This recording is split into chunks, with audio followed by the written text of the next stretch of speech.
That might be easier. We'll experiment. So tonight, we're so glad to have 6 particular SNAP people sharing their photography with us. We're using the format similar to PechaKucha. You never used. Right. Every time I hear it, I think I'm going to remember that. PechaKucha. But basically, that's just a way of saying show and tell through photos, except it is a little bit structured. We've asked people to think it through and have maybe a 10-minute presentation using roughly a dozen photos. And South America. What? I thought that was a city in South America in the mountains. No, this is not a city in South America. So I'm going to tell you that here's who we have tonight presenting. And I'm going to let each person introduce themselves more fully. But we've got Susan Ruark, Al Wood, Wayne Thomas, Kimberly Manson, Bill Lindsley, and Deshawn Lewis. And we'll probably go in that order. And each one of them is going to tell us a little bit about, their relationship to SNAP, a little bit about their background that's related to their photography, and then we're going to get to hear and see some beautiful images. So, and we practiced this, and the screen sharing did work. So we'll start with Susan.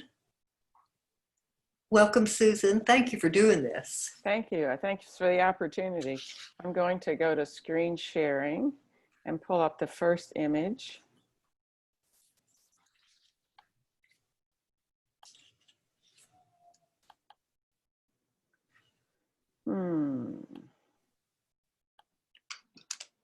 Okay. Wow. I can't remember how long I've been active in SNAP. I know it was one time, I think Kay was president. It was one of the times, Kay, when you were president. And I believe Tom Keller told me about it. So, but that's what I remember. I'm guessing maybe 2008-ish, but I'm not sure. Could be longer, could be shorter. Huh. I started getting serious about photography around 1990. I was living in Bloomington, Indiana at the time, and there was a really neat photo group there, and I got involved with them, and I learned a lot. And and then in like 96 or 95 or 96, I switched to digital and was having trouble getting the same kind of color. Went to a workshop in actually it was in Hawaii with DeWitt Jones and another guy, and basically to find out how you got vivid colors and with digital. And they both said, you can't do it just by the settings in your camera. You have to use Photoshop. So that's also when I started learning Photoshop. John Paul Caponigro, about 2, maybe 3 years ago, in one of his newsletters, said that every year, toward the end of the year, he picked his favorite images for the year. And he would pick 12, and he'd pick a favorite, and then he would pick 12 others. So it would be his 13 favorite images for the year. And so I started doing that, and so what I have to show you today are my favorite images. I want to go back and say that the workshop I went to, where I also was learning about Photoshop, was the DeWitt Jones had just come back from teaching co-teaching a seminar in Giverny and Monet's Gardens, and he was teaching then us some techniques for abstract photography, particularly intentional camera movement. And I just sort of fell in love with it. And before we left Hawaii, we signed up to go 2 years later to the next workshop in Giverny. So anyway, this is one of my images. Oh, I was going to tell you, there are kind of 3 basic techniques that these images would represent. One is layering, and putting a couple of layers together. One's intentional camera movement, and there's one that's there are a couple that also just, are filters. So there's a filter over whatever the image is. This one is called Dance of the Spirit, Dance of Color, sorry. Dance of Color, and it was, some of you may have seen it before. It was in an online show. So that's the first one. I'm doing a series called Inner Wilderness or Inner Wildness, I'm not sure which, but this is one of those. And I would call it Phoenix Rising, except that I already got an image called Phoenix Rising. And so maybe I'm going to call it Phoenix Rising 2 or something totally different. Oh, wow. But that's that one. The name of this one is Worlds Within Worlds.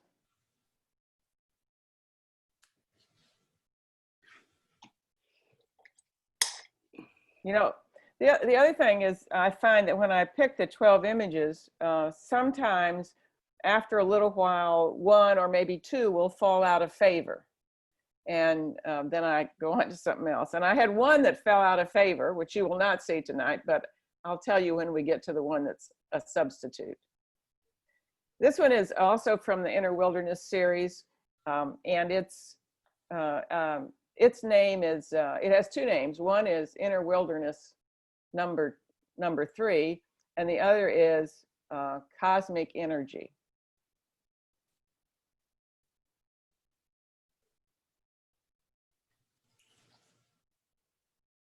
This one doesn't have a name, and it's not part of that series. I just liked it. It's kind of interesting to think about. And sometimes I push myself to think about why is it that I like it. Obviously, because I love color, the color has something to do with it for this one. And then of course, the repetition of the ginkgo leaf. This is the one that is replacing the one that fell out of favor. It doesn't have a name either.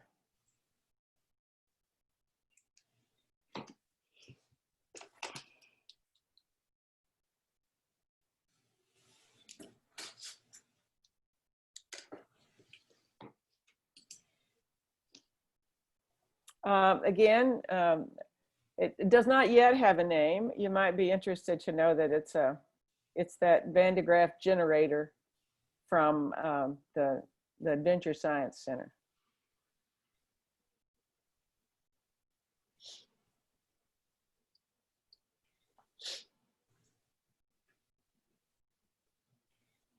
I'm big into things that are shiny and sparkly, and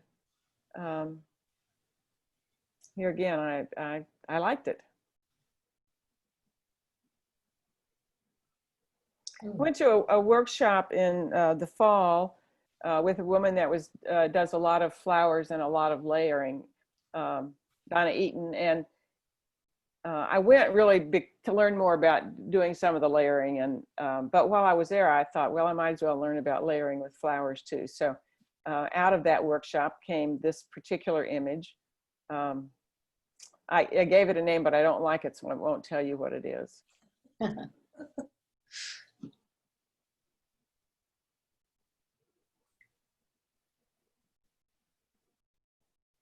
This is a series called Double Quilted. I was taking bunches of pictures of quilts and decided it'd be a lot of fun to put those together. So I've done that. Sometimes it's just the quilting. If it's a white piece of quilting that has white on it. These are usually details of quilts to put two together and see a kind of a new set of quilting and see what that does.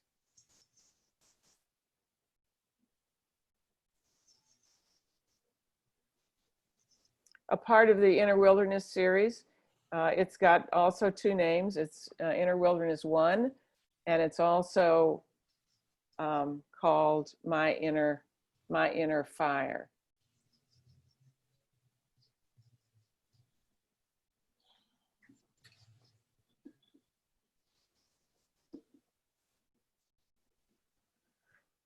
This is a part of a series on seasonal affective disorder. One year when my seasonal affective disorder was acting up, I said, well, I might as well use what I've got, and that in this case is seasonal affective disorder, so I will just do some images that reflect that feeling.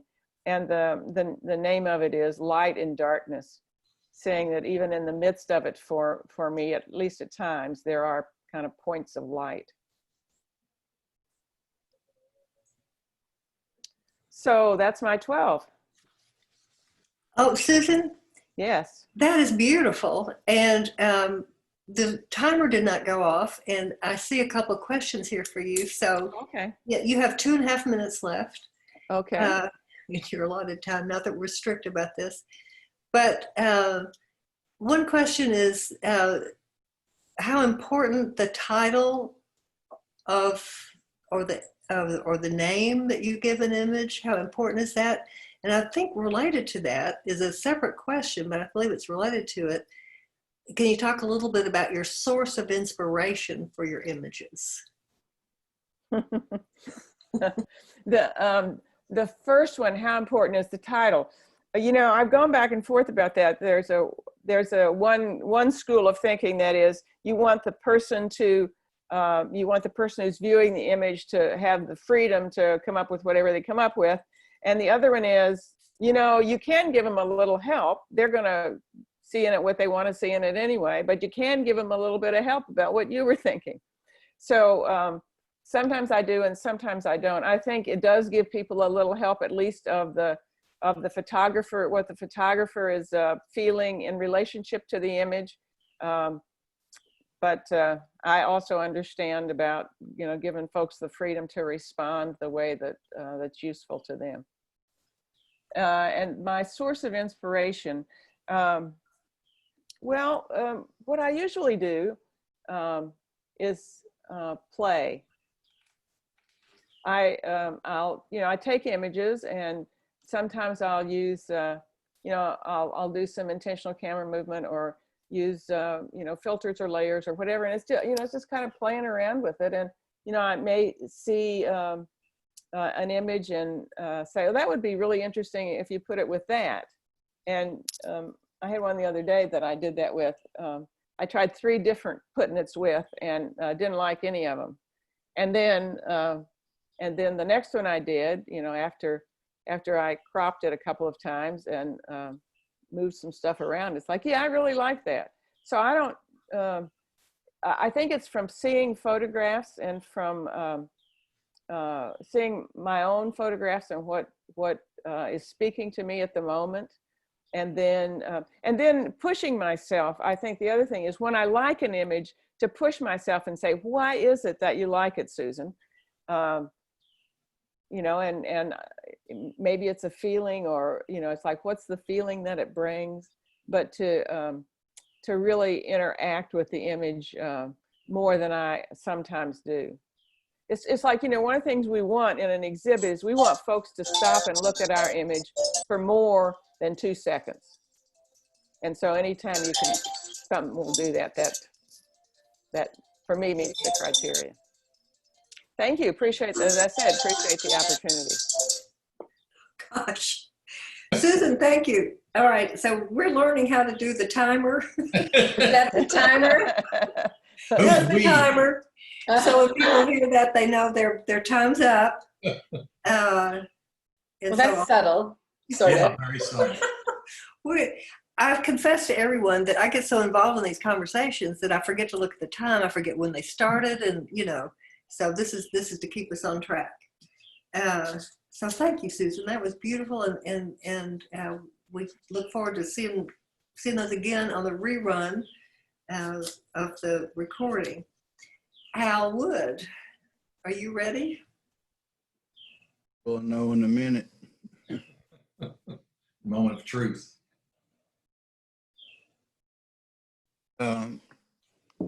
What I'm going to present is what I call beach photography, and it's kind of it's similar to street photography, but it's all done on the beach. I got into photography when I was in high school, about 1962 or so, and it was kind of my main creative outlet till in the 70s, and then I started doing birthday parties and vacations and all that kind of stuff. And then back in 2011, I got back into it more seriously than before. My wife and I have been going to Hilton Head Island since 1998. We started going there just to, instead of giving each other Christmas presents, we would go spend a week at Hilton Head.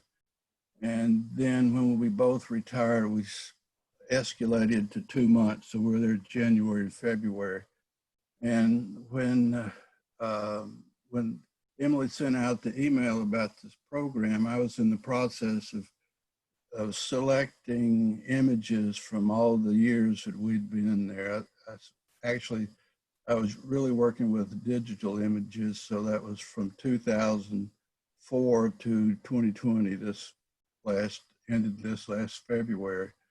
I'd gone through and picked out about 523 images, and amongst those, there were some what I call beach photography, and I thought maybe I could show some of those. And what I call beach photography is essentially any image that shows a beach with either human or animal activity on it, or some specific structure or characteristic of a beach. So like, for instance, the image you're looking at here, you could call that a seascape, maybe. But for me, it's also beach photography because there's 4 people there on the beach. All these images were made to the right of that blue line. I don't know if, does the cursor show up on here? Yeah. Yeah. This, to the right of the blue line, it goes down to, the beach goes down to an estuary where you either have to wade across to this side of the estuary, or it's like a creek, or you turn around and come back. It's about 7/10 of a mile. So all of them were made along that space. Some of the photographs I make from the condo, from the balcony, and I use a 400 millimeter lens for that. So this one, of course, wasn't made with 400 millimeters, but this next one here, there's all kinds of weird things that are go on down on the beach, and I keep my tripod set up and I keep an eye out every once in a while just to see what's happening. I don't know what this lady what the conversation was between her and her dog, but I've always thought it was an interesting photograph. But anyway, so I have the 400 millimeter lens for that. Also, there's a lot of other photography going on down on the beach. There's people having their family photographs made by professional photographers. There's a lot of what looks like wedding related types of things like this. I don't know if this is at what stage of the wedding this is involved in, but that's essentially what's going on here. One thing is that this is made in the afternoon. As you can see, the sunlight's coming from the right, but most of my photography I do in the morning, so between 7 and 10 o'clock. I don't like to really shoot between 10 and 4, so this is probably after, well, this is probably close to 5 o'clock here. But anyway, there's just all kinds of different photographic things going on with professional photographers. And there's lots of cell phone photography. Now, I may get tired of doing making pictures of cell phone photographers, but right now I find some of their poses and some of the things they do very interesting. And I really like this particular image because on the right, you can see more traditional photography going on. And then we got these cell phone photographers here. I've got pictures of people riding along doing selfies on their bicycles. I have one that I think is kind of interesting. It's like 10 ladies sitting in beach chairs in a circle with jackets on and everything. And all of them, instead of looking at each other, they're all looking at their cell phone, which I think is kind of sort of a symbol of what's going on now in society. But anyway, So this picture here has cell phone folks and traditional folks in the scene. Other things that go on there, sometimes it looks like what are religious ceremonies taking place out on the beach. And usually every year there's a baptism or two that we get to see. So this is what, of course, what this is right here. And I think the girl that's standing there is doing a cell phone photograph of the baptism. It's hard to go on the beach without making pictures of seagulls, but I try to and I've got a lot of seagull pictures, but I try to make some that are a little different. So this is, early in the morning, sun's just coming up, and seagull flying along down the beach. Animals, this time of year, people can bring their dogs onto the beach, and there's lots of animal activities, throwing frisbees, tennis balls, and that kind of stuff going on. There's one little section where I like to just sit and wait for somebody to walk by, and this gentleman here came walking by, which I thought he and this dog had a nice little pose to themselves. I also have a picture of a guy walking a cat similar to that, which I've never seen before, happened on the beach. Then there's a lot of bicycle activity that goes on. If you look right here in the middle, this is where the estuary, where the water comes, the fresh water is coming out across the beach. On the other side is people with bicycles. Unlike, we used to go to Destin, but on Destin, the beaches were real pretty and all, but they were hard to ride a bicycle on. Here, except when the tide is all the way up, the sand is compacted, you can ride bicycles, and there's all kinds of interesting things going on with bicycles that are fun to photograph. This whole area over here is where the estuary is, and that's where I make a lot of my, what I call naturally made still lives. Nature's made still lives. Nature's made some interesting things to photograph. And fog is another thing that's fun to photograph in. I really like, this was just an accident, but I really like this image because you got pairs of seagulls, and then you got pairs of people walking through the fog along the beach. I like that. Oh, one thing, this time of year, the beach is more like a park. People use it more like a park. There's only probably in February when it gets warmer, or people sort of doing the standard beach type activities, sunbathing and so forth. And usually only on the weekends. But it's park-like, riding bicycles, jogging, doing things like that. Sometimes people are just sitting in chairs, playing guitars or whatever. But anyway, the fog is really interesting to photograph in. And here's another example of a fog picture. The fog pictures do pretty good black and white with a little bit of sepia tone, which is what this is. I don't know why, but mushrooms on this particular beach, mushrooms sprout up here and there. And I just find them interesting. And but these next photographs are what I call still lifes that are produced either by nature, or they're not still lifes in that I didn't arrange anything and take a picture of it. Nature's done it. But anyway, here's a mushroom. There's, after a storm or after it's been real windy, there's all kinds of really neat designs created in the sand by plants and things that have been flopping around in the wind. And there's also lots of interesting animal prints, particularly this one here is with the seagull or whatever it is that walked across the sand. In the late afternoons, there's nice shadows produced by sea oats and so forth. And then my last image here is structures that are created in the sand. This right here is, yes? Somebody say something? Anyway, there's someone's created a Mayan pyramids. A couple of years ago, there was a full-size alligator created in sand on the beach, and it was really, really good quality. Every feature was articulated very well. I've never seen anybody do these. They just kind of show up somehow. Anyway, that's my story.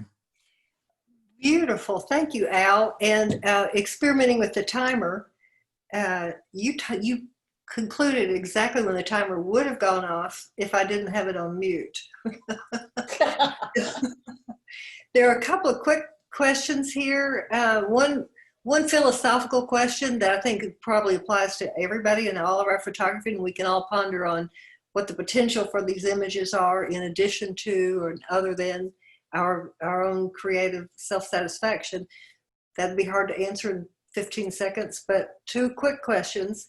Are you using a tripod for any or all of your photos? The only time I use a tripod is when I'm up on the balcony shooting with the 400mm lens. Now, that's on the beach. Now I use tripod, when I'm out doing other things.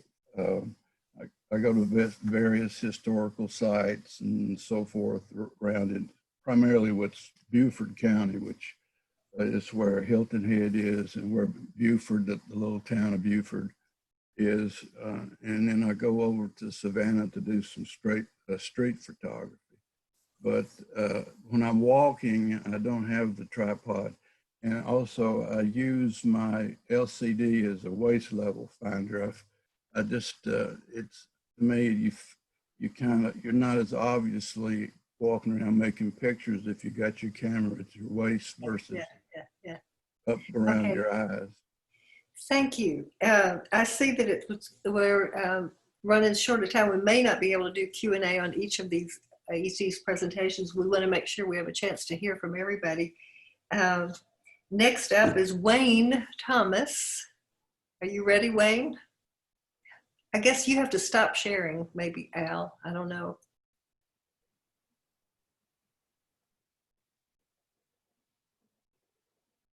Stop sharing.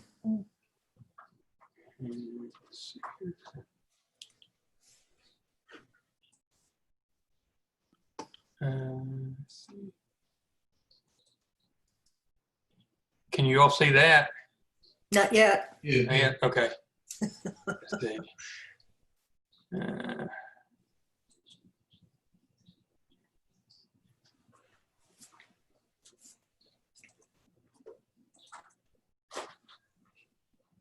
How's that? That's perfect. Okay.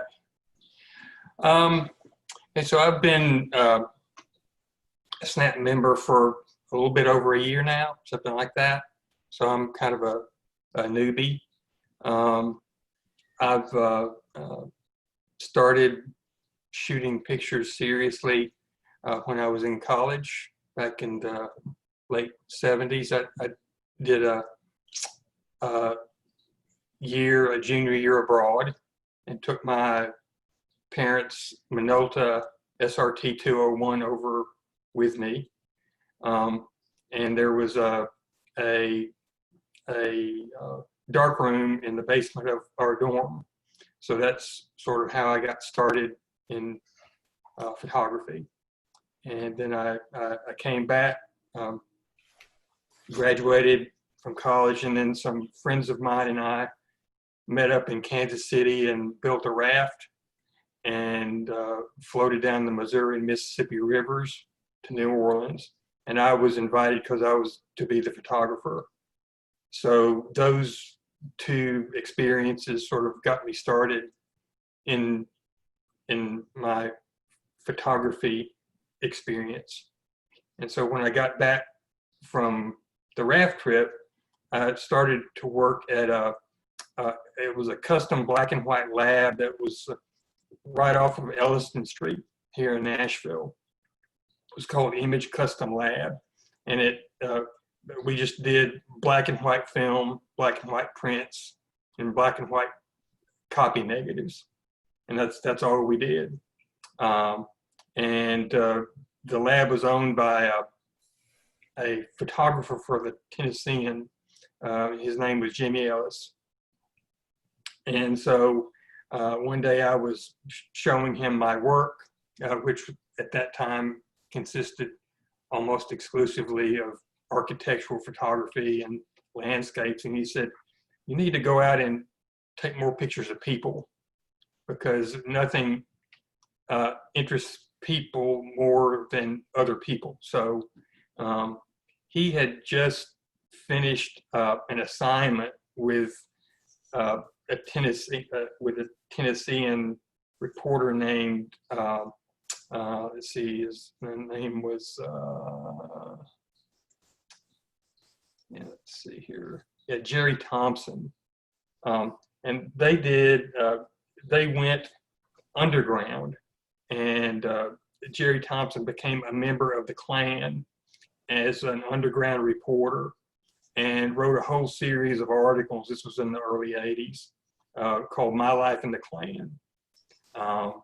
In fact, he went on to write a book about his experiences. And so they had just finished that series up when the Klan scheduled a rally in downtown Nashville.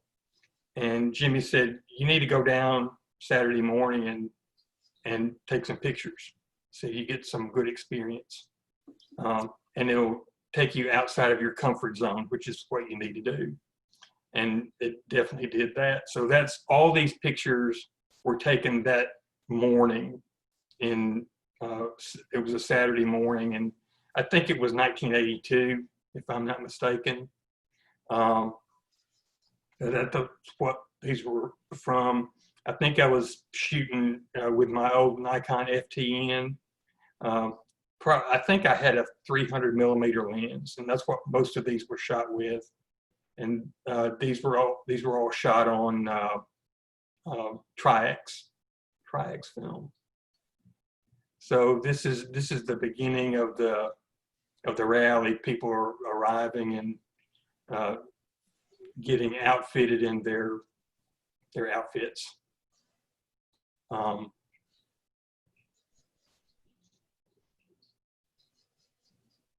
then, you know, a lot of these images are cropped because I was a considerable distance away from where most of this was going on.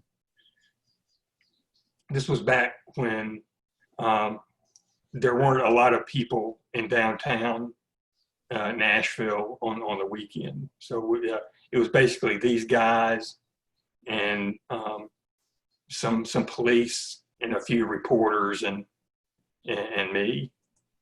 But they gathered in the used to be the parking lot out in front of the historic Metro Courthouse, what's now a park. Used to be a parking lot, and that's where they gathered, and that's where this is going on here.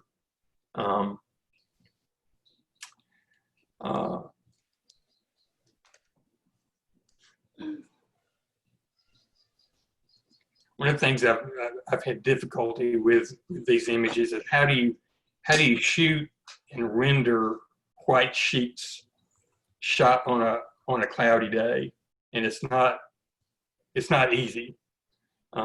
If you go too dark, it gets all muddy and looks kind of strange. This was they're marching now. This is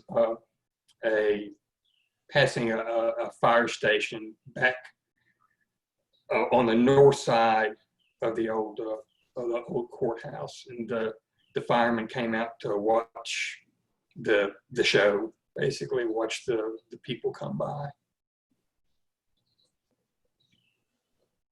And this was a lone counter protester, and he stood there with the sign. He didn't say anything. He just stood there with the sign the entire time.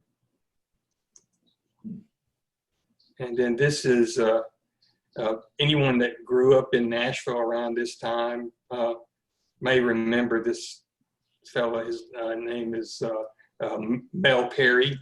He was a preacher at some church in Nashville. And if there was a protest, he was usually there with some kind of sign.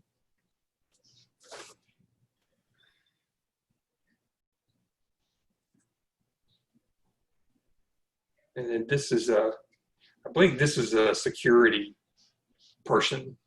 I don't know that he's actually in the Klan, but he's a security person because he kept his eye on me throughout the entire event.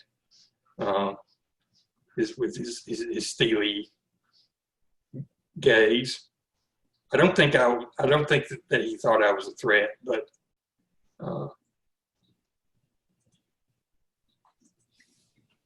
and this was evidently the main guy, the Grand Wizard or whatever.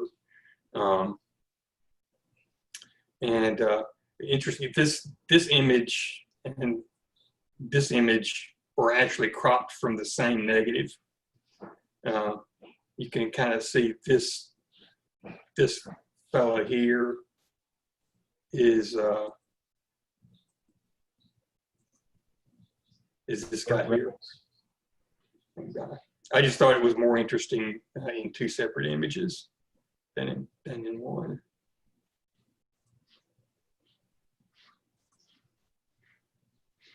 There was a small crowd, I don't know, maybe 100 people who gathered to watch the actual speeches, and these folks brought their kid. And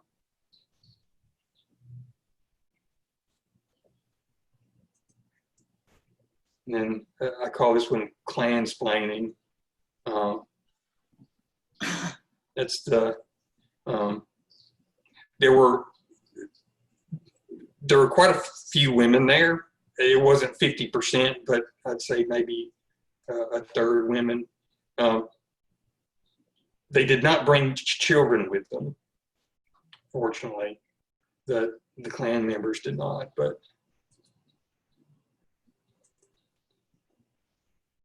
I call this one Toothpick because I watched him the toothpick never left his mouth. Charming.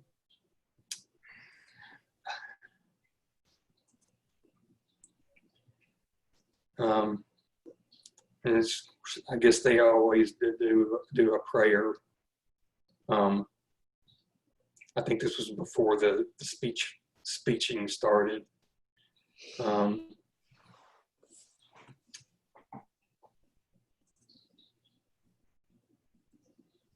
Again, this is a cropped image.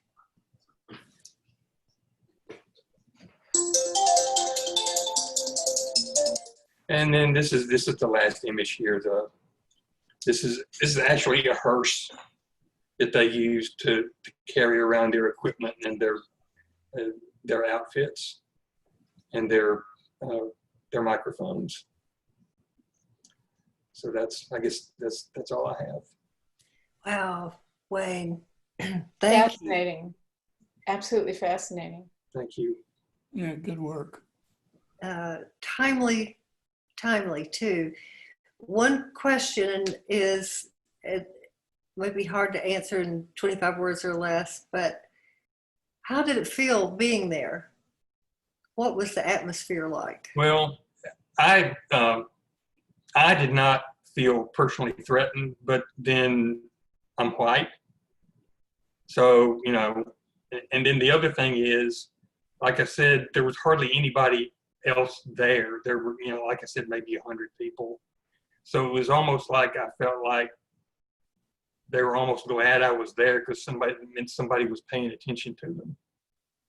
Because it was a different time. This was at a time really when the Klan was, few people were paying attention to them back then.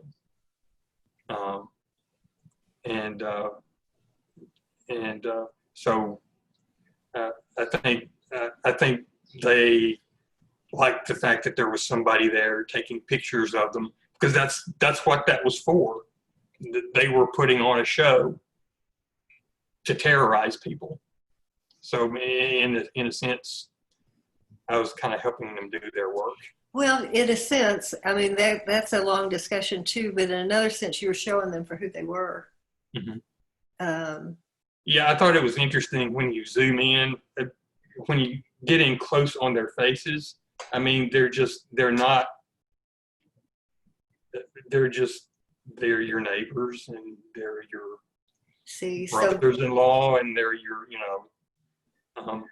So what you've describing right there is artistic choices to show for people to be able to actually see what was going on, and another whole discussion, but to be continued. Thank you, Wayne. That was great.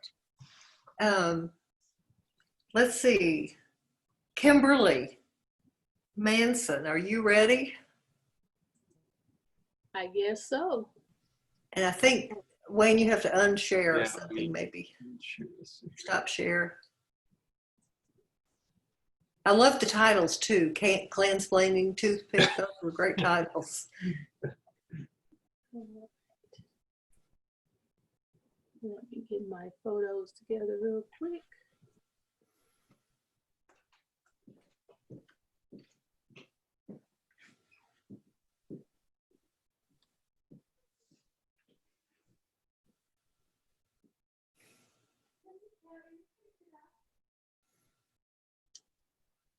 All right, should pop up in just a minute.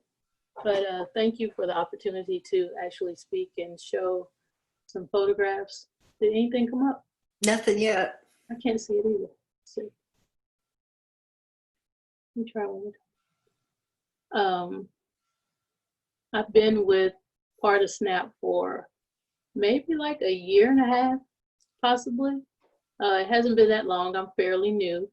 I'm from Columbia, Tennessee originally, and I grew up there. Oh, here's yeah, we see it now, Kimberly. Beautiful. Yeah, and I live in Mount Juliet now, but I've always had a camera with me. I asked for a camera when I was about 9 years old. It was one of those old Polaroids that you had to buy the row of bulbs that go on the top of it. And I don't know why I wanted that. I didn't have any photographers in my life. I didn't know anybody. I didn't see it on TV, but there was just something about it that interested me from that time.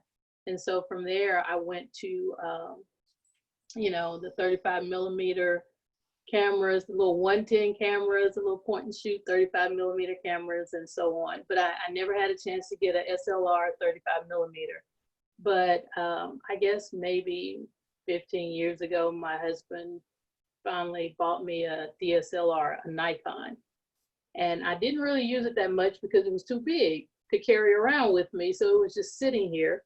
And one day I decided I was going to take a class at Watkins. They had a community education class. And I was like, I'm going to learn how to use this thing, not on auto. I'm going to learn what I need to know. And that got me started. I was so interested in the challenges of setting, the exposure, the shutter speed, the creative choices that you can make and be in control and not just take what the camera was giving you. So taking that one class at Watkins was the only formal, if you could say formal education that I had, and I didn't look back from there. But now I shoot with Sony, and I have a A7 III that most of the time I shoot with, and I have a lot of vintage film lenses that I like to shoot with on my Sony as well. So I didn't know we had to do this intro, so I wasn't prepared for that. Oh, that was good. Okay. So the plan today is to just take you on like a 4-minute journey through several types of photography that I enjoy. I consider myself just a photographer. I'm not just wildlife or street, or I do so many different types of things. It's just, I like to just see.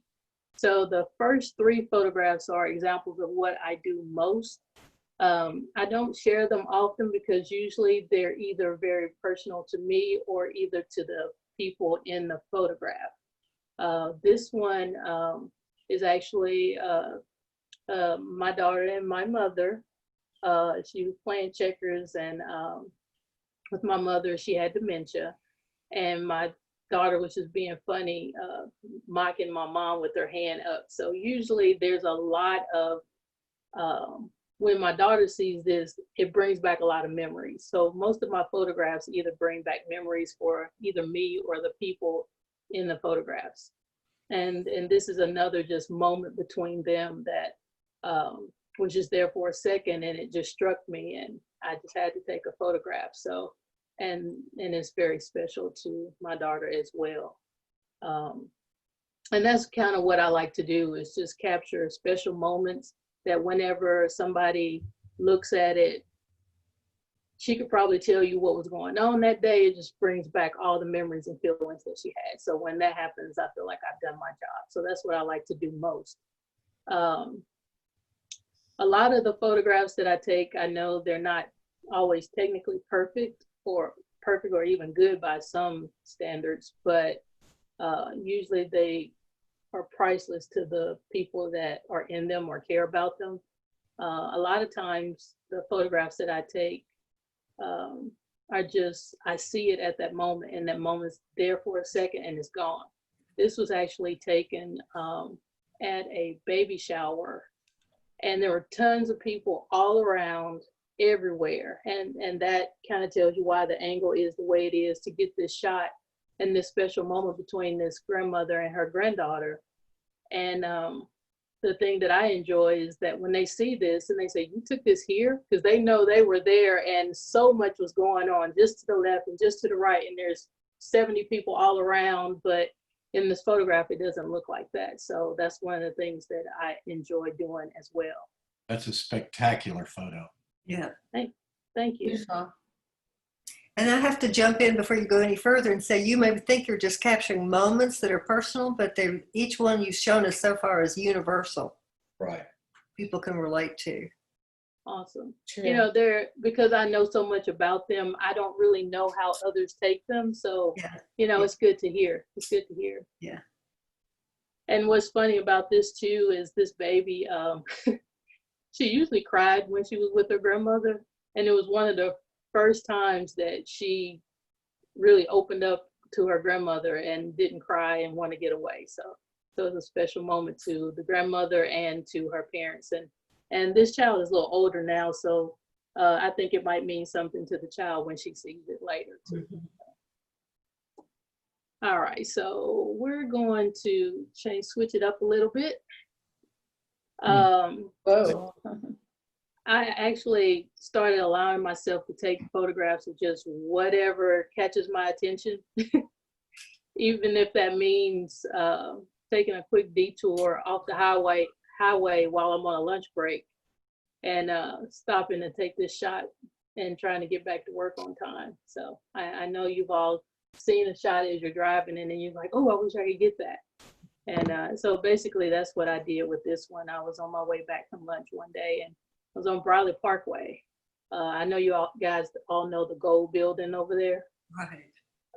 That's the gold building. And I saw those guys, and I just pulled over to for a second. And I actually had one of my vintage lenses on there. So I pre-focused as best as I could before I got to them, went around the corner, took one shot, and then went back to work and hoped it was in focus. So that's where this came from. All right. And I was out photographing one day at the National Guard Armory. Well, I was just hanging out actually, and I was taking pictures of something else. I think it was a Osprey or one of those weird aircrafts. And I happened to turn around behind me and I saw this, and it just for some reason resonated with me, and the way that all the one guy on top, and then if you look closely, there's people all around doing their part, you know, like a well-oiled machine, just getting this thing ready to go. And for some reason, it just kind of made an impression, and I took this shot. So,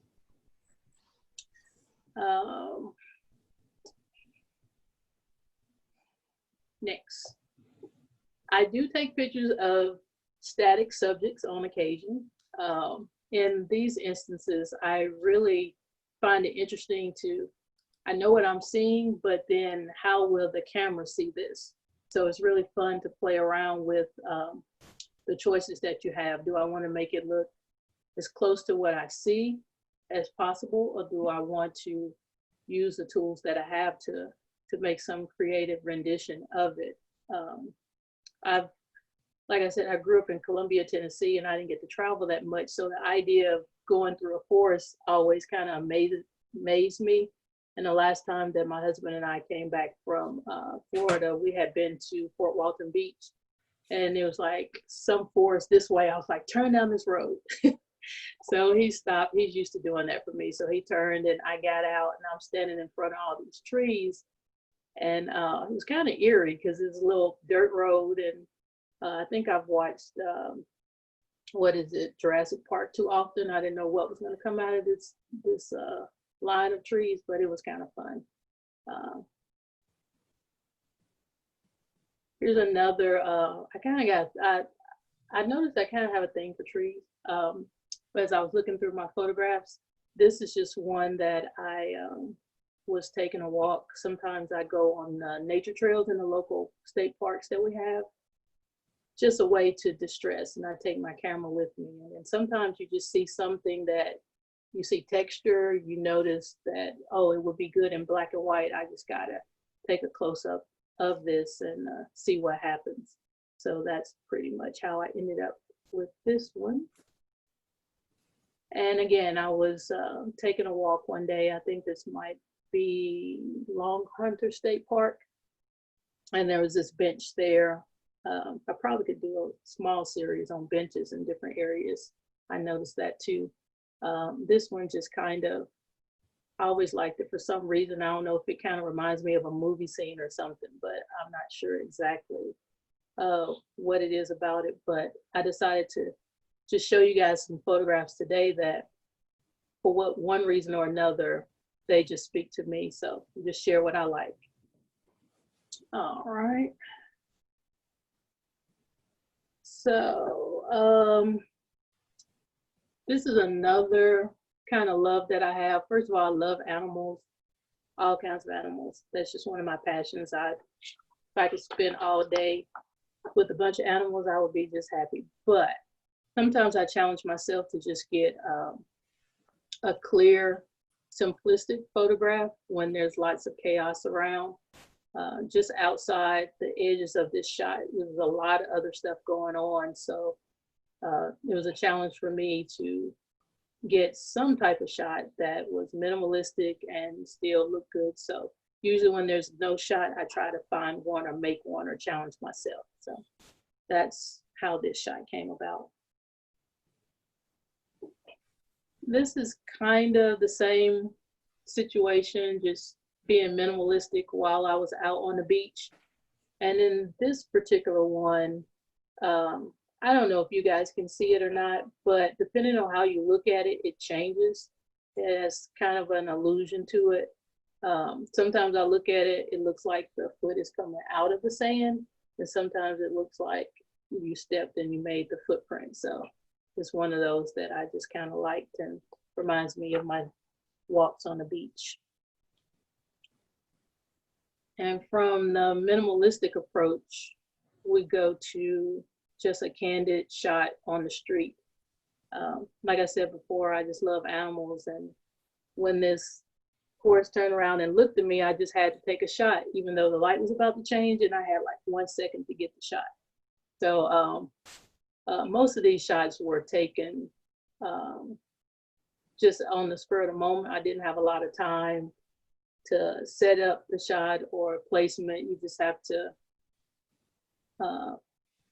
learn to focus really fast. And again, this was a classic film lens. I think it might have been a Nikon 35 millimeter non-AI lens that I used that day to get this shot.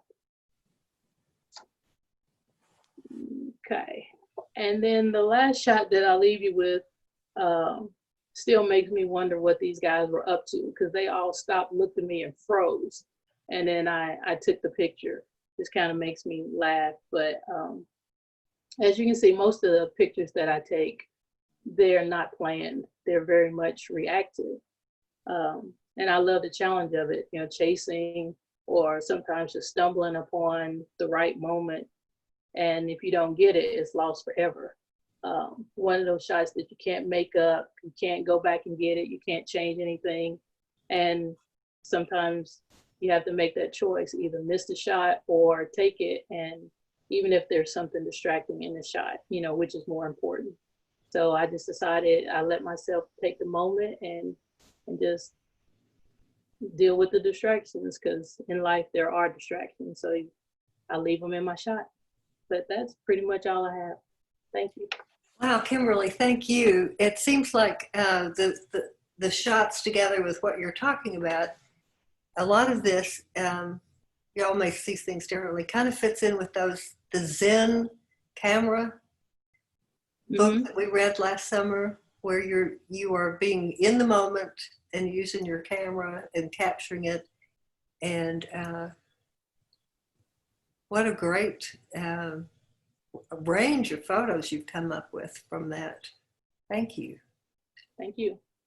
I'm noticing the time here. We need to have time for two more. So I'm going to speed on and invite Mel Lindsley to talk to us with the very briefest of introductions to yourself, about yourself. Okay. Or am I being shared yet or not? Not quite. Okay. Share screen. Share. Yeah, here we go. And am I there? You're there. We see your screen. There you go. Are we okay? You see that? Yep. Okay. So I thought a title of my little talk will be, what does a travel photographer do during a pandemic? So I'm going to go more into the kitchen rather than the dining room here. So briefly in background, I took a course when I left academia 20 years ago at Nashville Tech, fell in love with photography, mainly black and white, and built a darkroom and all that. And that's been a passion ever since. I have mainly in the last 13 years become more involved and focus on travel photography as a major element in that my wife and I travel all over the world, and I usually take photographs, and when I come home I'm processing. So travel photography is a big thing for me. And then in the last couple of years I've really focused trying to learn more about street photography. Did a workshop in Paris, and then in both of those settings, I love to take photos of people, whether it's candid or posed or whatever. That's Tibet, that's Ethiopia, and that's Morocco. So that's a big thing of what I really enjoy doing.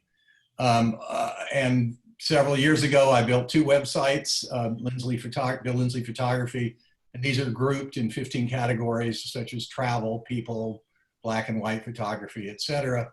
And then I have a Bill Lindsley Adventures, or LindsleyAdventures.com. And these are over 100 pages built by, categorized by locale, country, city, or whatever. And that's primarily what I did. And then I started a couple of years ago using a mailer from MailChimp to send out after each trip, main photos from that trip, maybe some writing about it, and then referring people to the website. This was from after the Antarctica trip. And then sometimes if I have something happen in my artistic career, so to speak, an exhibition or something, I'll highlight that as well.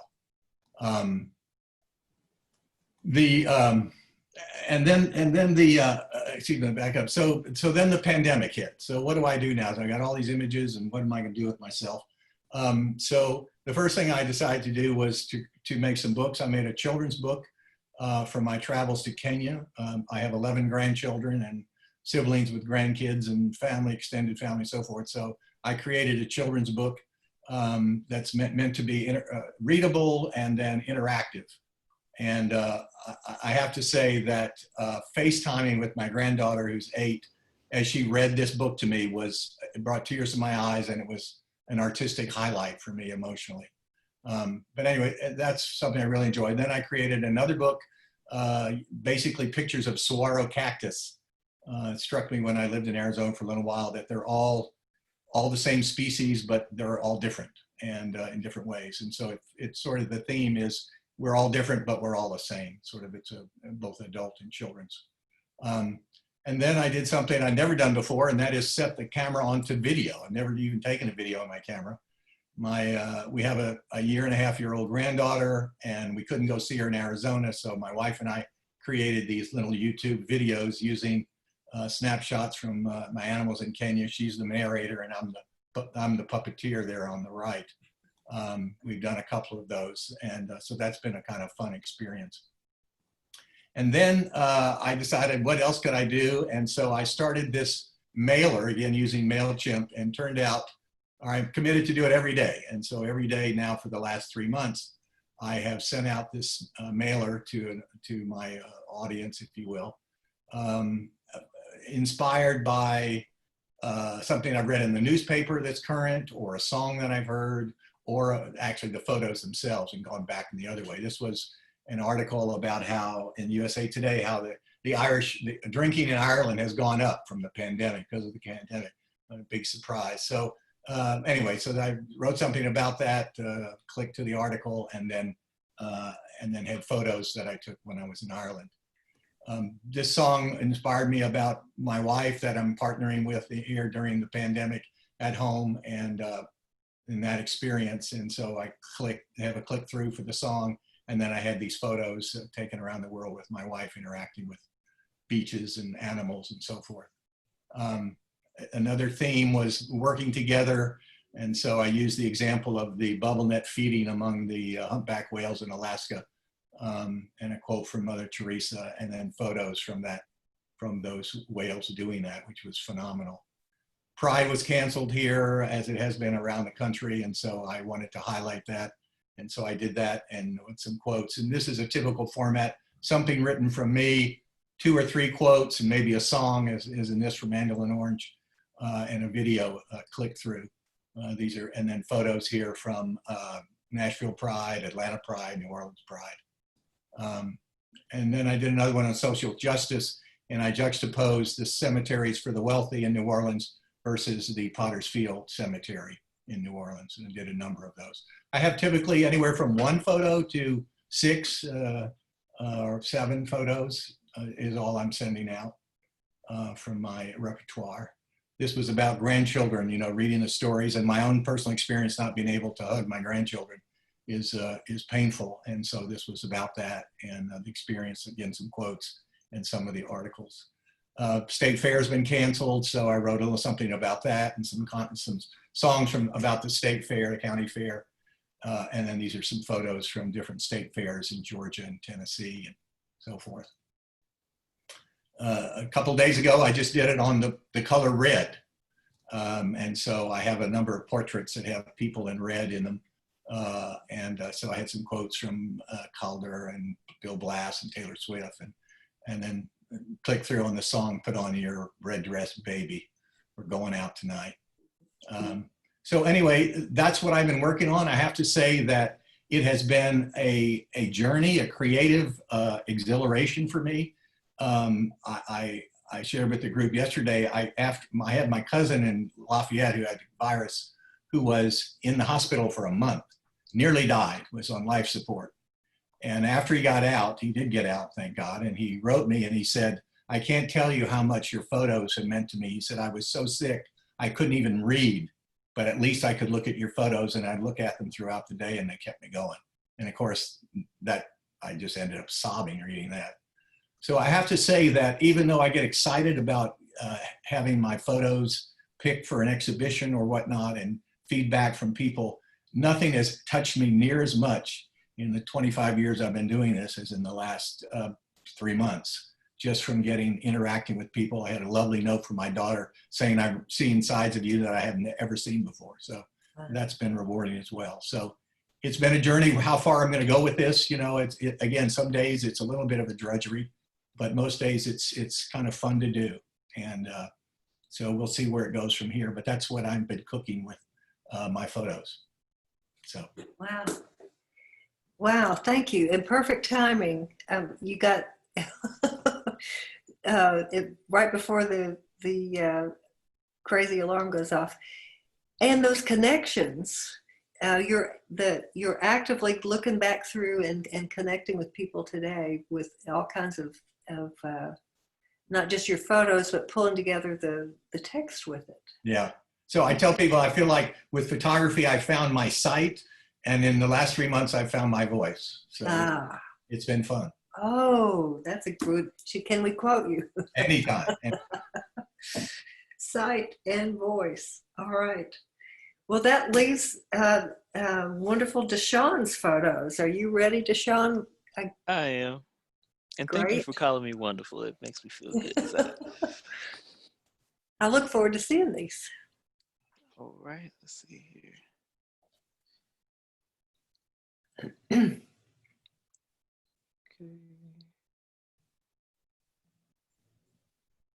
Can everyone see that? Yes. Yep. Okay.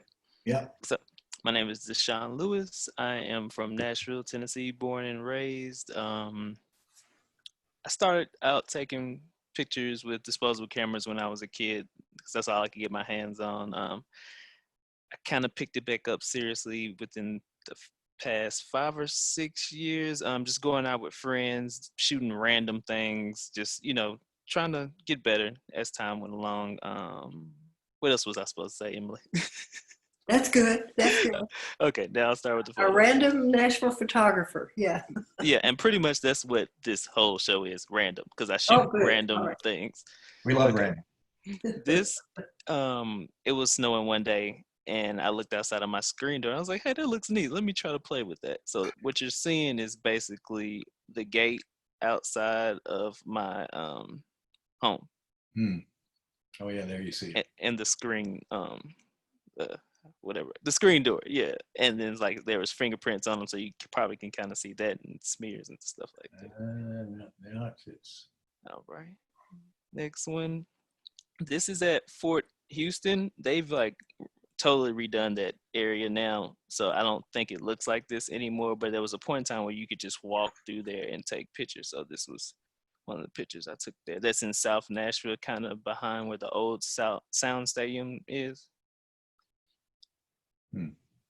Nolensville photo walk, I believe that was last year. It was just a random spring, some random springs. I'm assuming it came from a bed, and they had like ripped everything off of it, and I just thought I would take pictures of it. So that's that. Long Hunter State Park, I just liked the way it looked. That's why I stopped and I took a picture. It's a reflection of a tree. I think this was fall time. I'm pretty sure it was. I do random walks around places. Of course, this is Broadway. A man was playing his guitar and he stopped for a second. And then there's these people down there that take pictures. Usually you see Donald Trump, Hillary Clinton, or Kim Jong-un down there, and people take pictures with them. So the person in the Department of Corrections suit, that's Hillary Clinton. And then those are her Secret Service people to her right side. Protests. I go to protest every now and then and take photos of what's going on. This was the Poor People's Campaign. As you can see at the top of the steps, there's people with crosses. They carried those crosses with the names of former enslaved people that helped build the state capitol building.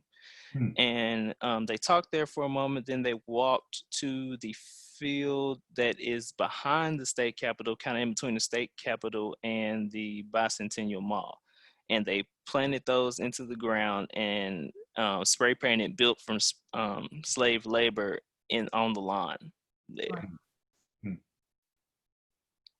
Wow. This was a kid at a anti-ICE protest. I think this was about 2 years ago. He was just sitting there, like, I guess he's ready to go or he was tired. So I just thought that stood out of everybody, walking around, saying what they had to say and holding their signs up. This kid's just sitting there in his own world. I go to different events around the city. This was not Hands on Nashville, but Open Streets Nashville, where they shut down Buchanan Street in North Nashville. And this is an artist named Dojo. He works with the North Art Collective. He does a lot of murals around the city. Very great artist. Right there, he's just doing something, I believe, with chalk, but it appears to be paint. But I don't know, whatever it is, it's awesome. He does great work. This was at the TSU Homecoming Parade 2 years ago. I love seeing parents with their kids, and especially fathers with their daughters or sons on their shoulders. I don't know, it just does something to me. Another picture of an event, same thing. I don't know, I just love that. Great photo. Instameet, where a bunch of friends just meet up and take pictures. They were walking and I just took the picture. These are my nieces and nephews at one of my nephews' graduation cookout.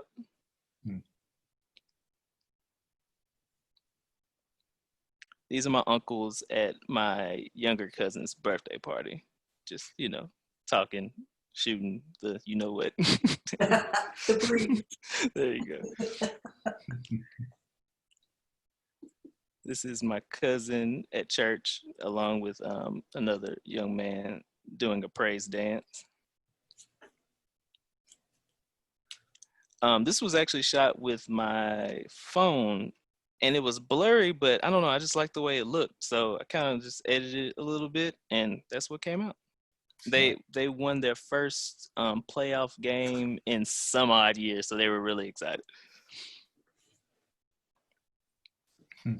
And if you haven't noticed, this is over 12. That's why I'm going so fast. This is my young cousin, and both of them are my young cousins, actually. So one of them's closer to my age, and then that's his son, so he's tying the shoes. And these are my kids that I work with when I have time to. We do photo walks with them, and we try to teach them a little bit about photography. Of course, that's been stopped due to COVID-19, so hopefully something soon will start up so we can get back and work with them often. But this was at their photo exhibit that they had. And you can see Emily in the background looking at a photo to the left. Oh, that's me. Oh, goodness. She came out and supported. I really appreciate that. This is more of It was a great show. You all inspired them to do some wonderful photos. Thank you. I'm hoping we can do it more often. This is another photo of them on the photo walk. And this is another photo of them on the photo walk. That's at William Edmondson Historic Home Site. And they're trying to get it to where they have like a, I guess, art-based building there, or just something to where it could give back to the community and honor William Edmondson, because I believe he was the first African-American artist to exhibit at MoMA in New York City. No. And he's really, just really great. He does really great artwork, or did really great artwork. And I think that's it. Wow. You have a great eye. Yes. Thank you. When you say random, there seemed to be a theme to it too, and some of it was also sort of this Zen sense of, you know, we're drawn as photographers to. It's not random what we're drawn to, so it's kind of interesting to see people's 12 or so photos. This was such a treat for you guys to share this. And when we step back, does anybody have any comments about the whole evening? What you might have to unmute yourself to have a comment, but any comments about seeing these 6 bodies of work? Well, I appreciate everybody's work. Everyone's work was awesome. It's very stimulating. Yeah, it was exciting to get to see some photographers that I'm totally unfamiliar with doing such fantastic work. Yeah. Bill, with the portraits that you took, did you ask those people, could you take their portraits? Because they almost look like set up. Like if you just caught them in the middle of them just being, that is awesome. I will take candid photos, let's use that word, without asking permission because I'm shooting whatever. But if anyone makes eye contact with me, I always get their approval to take their picture. Okay. Because verbally, I mean, or what they'll say something like no, wave their hand, and I'll just put the camera down. So I'll never take someone's picture who is obviously objecting to me taking their picture. Because they look like really, really good. That's why I was curious. Yeah. Almost like, you know, you posed them sometimes. Really well, the girl with the red on her, that was a pose, but the others were not. So.